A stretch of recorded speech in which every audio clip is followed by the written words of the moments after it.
안녕하세요. JAK 부동산 중개법인 정남진 대표입니다. 정말 오랜만에 유튜브를 올리게 되네요. 전국적으로 구축 아파트에 비해서 현재 재개발, 재건축 시장이 뜨겁습니다. 우리 부산도 이와 다르지 않은데요. 왜 이렇게 부동산 시장이 뜨겁고 특히 재개발, 재건축 시장이 뜨거울까요? 밑빠진 독에 물 붓듯 점점 더 고착화되어가는 저성장 기조에 따른 강력한 경기 부양 압박과 그에 따른 저금리 및 확정 유동성 장세 속에서 좀처럼 의도한 대로 가시적인 경제 성장이 어려운 상황입니다. 밑빠진 독이다 보니 빠진 독을 메우지 않고는 아무리 자금을 부어 넣어도 기대만큼 경제가 나아지기는 어렵겠죠. 4차 산업, 5G, 사물 인터넷, 인공지능으로 대표되는 차세대 혁신 산업이 조기에 활성화되어서 밑빠진 독을 메우지 못하면 우리 모두가 바라는 가시적인 경제 성장은 요원해 보입니다. 독의 밑빠진 곳으로부터 흘러나오는 자금들이 음한 부동산으로 흘러들어가고 있습니다. 정부가 아무리 규제를 하고 대출을 틀어막아도 밑빠져 흘러나오는 자금들이 고일 곳이 딱히 부동산 말고는 없어 보입니다. 그러니 어찌 부동산 가격이 오르지 않겠습니까? 인구구조, 산업구조의 변화 속에서 주택은 부족하지 않을 거예요. 그러나 신규 주택의 수요는 끊임없이 존재합니다. 문화가 바뀌고 문명이 발전하는 과정 속에서 특히 끝없는 경제 성장 속에서만 존재의 가치를 발하는 자본주의의 본능상 새롭고 또 새로운 주거 문화의 공간이 필요한 법이니까요. 갈수록 낡아가는 재고주택은 남아돌게 되고 새로운 주거 문화를 창출하는 신규 주택의 공급과 수요는 필요한 것이죠. 고령화, 인구 감소에 따른 인구 구조의 변화는 우리로 하여금 도심지 속에서도 중심지로 이동하게 만듭니다. 광활한 우주 속에서 지구가 빛나는 이유는 사람이 살고 살 수 있기 때문이죠. 사람이 곧 세상의 전부입니다. 그러니 사람이 모이는 곳에 투자를 하고 자본이 모이고 발전하는 것은 정말 자연스러운 현상입니다. 바로 도시 속에서도 중심지, 구축보다는 신축 주택으로 관심이 쏠리는 이유가 충분히 이해됩니다. 도시의 중심에는 빈 땅이 없기 때문에 새로운 집을 짓기 위해서는 기존에 있던 집을 철거하고 다시 짓는 재개발, 재건축이 유일한 방법입니다. 그러니 재개발, 재건축에 대한 관심도가 높아지는 것도 아주 자연스러운 현상입니다. 하지만 재개발, 재건축의 사업 과정이 일반인들이 이해하기가 좀처럼 쉽지 않습니다. 그래서 오늘은 이번 영상 하나로 재개발, 재건축 투자자로서 알아야 할 모든 것을 알려드리려 합니다. 그럼 시작하겠습니다. 본 그래프는 남진이 커브입니다. 저의 이름이 남진입니다. 재개발, 재건축은 보통 사업 기간이 10년에서부터 20년 정도가 일반적입니다.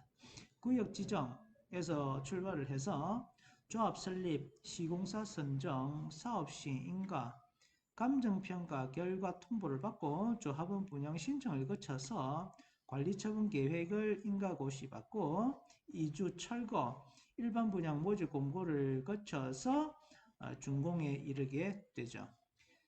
준공 시점이 되면 일반적으로 이때 시세는 인근에 있는 신축 시세와 같게 됩니다. 일반 분양가는 어떻게 책정이 되죠? 인근 신축의 시세보다 평당 한 200만 원 정도 저렴하게 책정을 합니다. 일반적으로. 왜냐 그러면 이 일반 분양가가 인근 시세와 같게 되면 미분양 리스크가 커지는 거죠. 하지만 지금처럼 부동산 경기가 이제 좋아지는 이제 시장이 되면 일반 분양가 역시 인근 시세 동등 이상으로 책정을 하게 됩니다. 그것이 가능한 이유는 부동산 시장이 호황이고 가격이 올라가기 때문인데 우리 일반 분양에서 준공까지는 4년의 공사 기간이 있죠. 이 4년 동안에 부동산 시장이 좋아서 가격이 올라가기 때문에 그 올라가는 가격만큼 수분양자가 프리미엄을 가져갈 수 있기 때문에 일반 분양가 역시 현재의 가격 동등 이상으로 책정을 할 수 있는 것입니다. 관리 처분이 되면 이때의 시세는 일반 분양가 동등 이상으로 됩니다. 아주 자연스러운 현상인데 때문에 재개발 투자를 하시는 분들은 관리 처분이 넘어가게 되면 투자 수익이 크지 않기 때문에 재개발 투자를 하기가 많이 어려운 상황이 됩니다. 반면에 실제로 등기를 치고 이제 전세를 놓든가 이제 실제 거주를 하실 분들은 일반 분양가 근접해 있기는 하나 여전히 일반 분양가보다도 조금 동등 이하 수준이기 때문에 실거주하기에는 보다 저렴한 가격으로 사업 리스크 없이 들어갈 수 있는 단계가 바로 관리처분 단계가 되겠습니다. 기본적으로 재개발은 조합원들에게 인근 시세보다 아주 저렴하게 신규 주택을 공급합니다. 왜냐하면 재개발 재건축은 사업의 주체가 바로 조합원이기 때문이죠. 우리 부산의 경우는 일반적으로 인근 시세보다 평당 500만 원 정도 저렴하게 공급을 합니다. 이 평당 500만 원의 근거가 바로 조금 전에 설명드렸듯이 인근 시세보다 일반 분양가가 평당 200만 원 정도가 저렴한 게 일반적이고 일반 분양가보다도 평당 300만 원 정도 인근 시세 대비해서는 500만 원이죠. 평당 500만 원 정도 저렴하게 조합원들에게 공급을 하기 때문입니다. 이것이 바로 조합원 입주권의 총 프리미엄입니다. 조합원 입주권의 총 프리미엄은 평당 500만 원 이상으로 형성이 되는 거죠. 이것은 기본적으로 깔고 있는 수익이에요. 즉 다시 말해서 준공이 되었을 때의 인근 시세 대비해서 차이 나는 조합원 분양가만큼 차이 나는 수익이기 때문에 확정 수익이고 아파트가 준공이 된 이후에 이제 아파트 가격이 더 올라갈지 보합을 할지 조금 떨어질지는 아무도 알 수가 없어요. 그래서 재개발, 재건축 투자를 할 때에는 준공 시점이 되었을 때의 현재 인근 시세를 기준으로 해가지고 확정적 수익인 평당 500만 원 수익을 보고 투자를 하게 되는 거죠. 단계마다 시세가 형성이 되어 있는데 이 전체 총 프리미엄 중에서 일정 단계에서 일부 프리미엄을 조합원들에게 제공을 하고 매입을 해서 남아있는 잉여 프리미엄을 수익으로 취하는 것이 바로 재개발, 재건축 투자가 되겠습니다. 각 단계마다 형성되어 있는 프리미엄이 과연 적절한지 아니면 저평가인지 아니면 과평가인지를 판단을 하셔야 이제 투자를 하실 수가 있겠죠. 감정평가가 나와 있는 사업 시행인가 이후 시점이 되면 투자하기는 아주 쉬워집니다. 매매가에서 감정평가를 뺀 금액이 프리미엄이죠. 이 프리미엄을 조합원 분양가, 예상되는 조합원 분양가, 얼마를 그랬죠? 현재의 인근 시세 대비해서 평당 500만 원 저렴한 것이 예상되는 조합원 분양가라고 했습니다. 그 조합원 분양가의 프리미엄, 즉 매매가의 감정가를 뺀 프리미엄을 더한 가격이 바로 총구매 가격이 되는 거죠.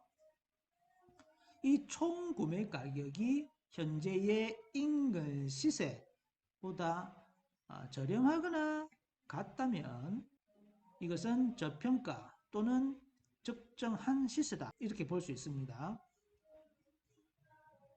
반면에 총구매 가격이 현재의 인근 시세보다 크다면 이것은 분명 과평가된 상태예요. 아주 쉽죠?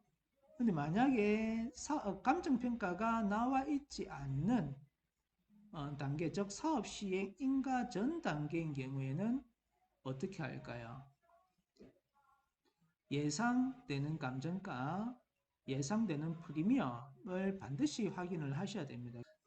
그래야 총 구매 가격을 확인하실 수가 있죠.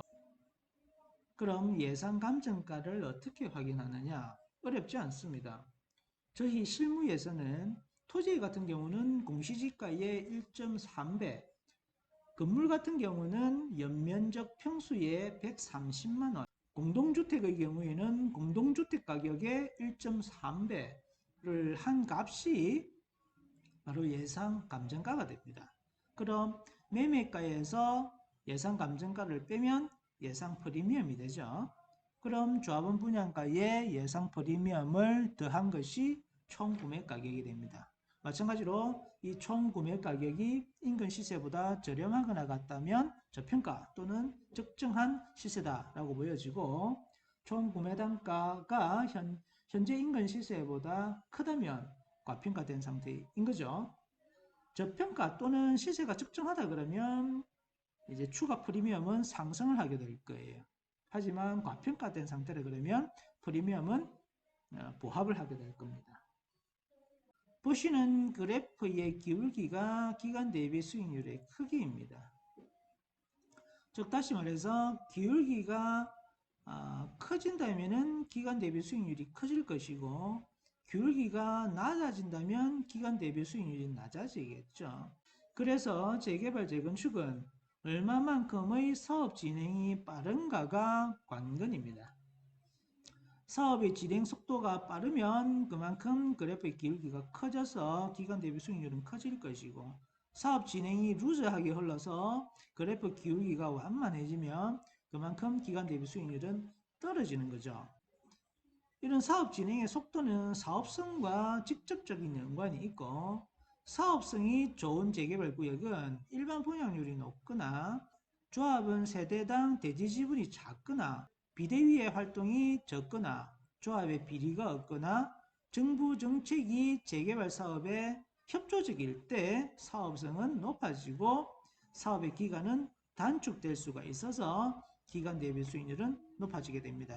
그래서 우리가 여러 재개발 구역들 중에서 구역을 선택을 할 때에는 이렇게 사업성이 높은, 즉 다시 말해서 사업 기간이 예상 기간보다 이렇게 좁혀질 수 있는 구역들을 선정하는 것이 투자 기간 대비 투자 수익을 높일 수 있는 길입니다. 보시는 그래프는 공동주택, 아파트 연립 다세대에 대한 시세 흐름표입니다. 그리고 아랫부분은 단독주택 또는 다가구에 대한 시세 형성 그래프인데요. 단독주택 다가구에 비해서 아파트 연립 다세대가 시세 형성이 높죠. 왜 그럴까요? 재개발은 10년에서부터 20년까지 아주 긴 기간이 소요가 되기 때문에 초기 단계에서 투자를 할 때에는 앞으로 남아있는 이 긴 시간 동안에 집을 공가로 둘 수는 없기 때문에 집을 운영하기에 수월한 주택으로 투자 수요가 많이 몰립니다. 그것이 바로 아파트, 연립 다세대 같은 공동주택이 되죠. 반면에 단독주택은 주거 환경이 좋지 않기 때문에 한번 공실이 나면 다시 세입자를 들이거나 하기가 굉장히 어렵습니다. 그렇기 때문에 공동주택으로 사업 초기에는 투자가 많이 몰리고, 그 중에서도 소형 그리고 보다 작은 금액으로 투자가 가능한 빌라, 연립 이쪽으로 투자 수요가 많이 몰리기 때문에 가격이 높게 형성되는 것입니다.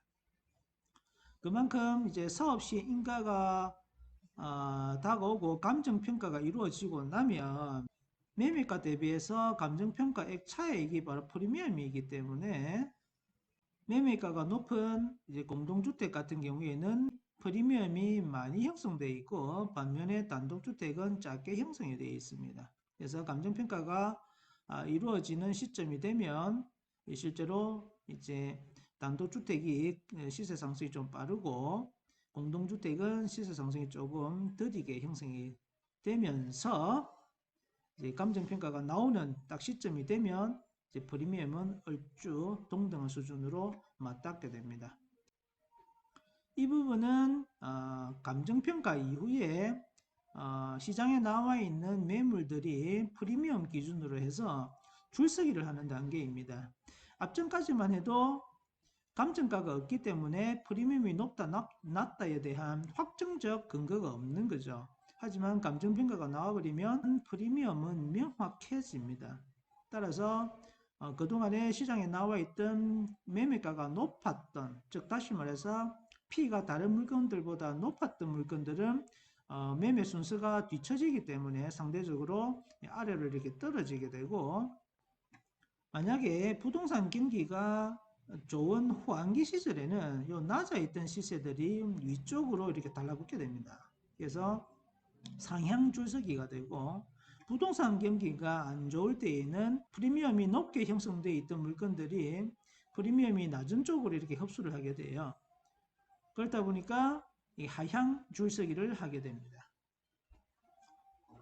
그래서 어느 정도 줄서기가 끝나고 나면 사업 리스크에 따라서 시세가 형성되게 됩니다. 어떻습니까? 참 쉽죠? 여러분의 성공 재개발 재건축 투자를 기원합니다. 감사합니다. JK 정남진입니다.